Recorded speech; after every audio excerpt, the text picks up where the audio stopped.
life. And sometimes people don't realize, like, that is the world we live in, and that is life's journey. Tell me about neutral energy. What is that?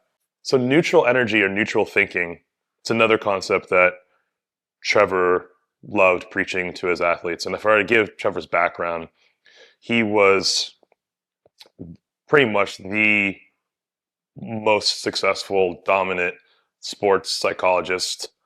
In his last years of life was the right hand to Russell Wilson, worked with Coach Saban in Alabama, where Saban oftentimes has publicly credited him with being their secret weapon during their dynasty.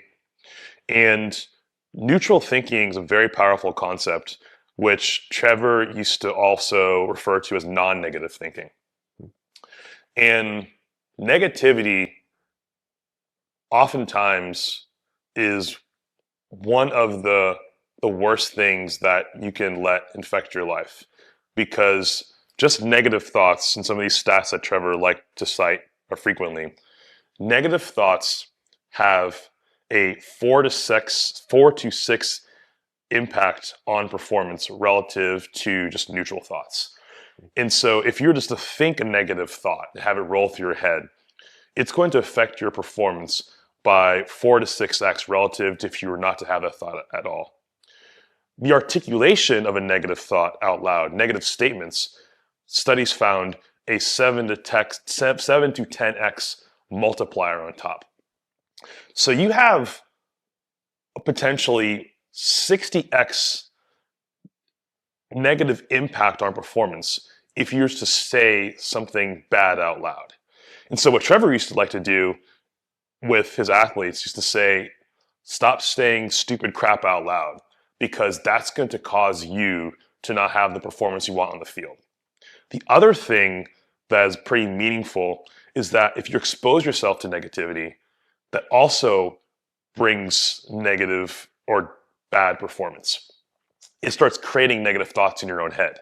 So think if you're in a team and you have individuals that are saying negative things out loud, what that does is starts infecting other team members. They start having negative thoughts. And if they start saying negative things out loud, it creates this downward spiral. And so for any individuals that could be a part of any team, be very careful about the language you use, because not only will it affect your own performance, it can affect your team members' performance, infect an organization, and then bring potentially an entire organization down relative to where they could be. Which, if you take a step back and process that, is like, it's pretty crazy what just negativity can do. Yeah, and we've all been around negative people, and we felt that effect in our own life of like these people that kind of feels like they suck you down into this hole where they are. And there are these moments where we just try to get away from these situations or away from these people, just because we can feel how hurtful it is on ourselves and what we're trying to accomplish. It's the same way, it seems, as you're saying, the data supports this, that the way that you talk to yourself, the way that you think, that you may think it's not having a big impact to be negative or to downplay stuff or to look at the worst side of things, but actually it legitimately impacts your performance. Legitimately impacts your performance.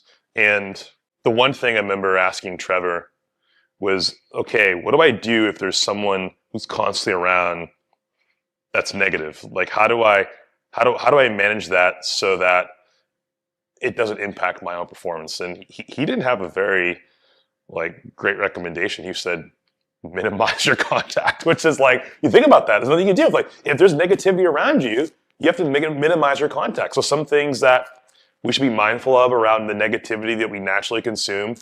Social media. There's a lot of negativity on social media. So the amount of time we're sitting doom scrolling on Instagram or TikTok, and the more we stop on those posts that could be negative clickbait or whatever it may be, that's just creating those negative thoughts in our head. Consuming news in the morning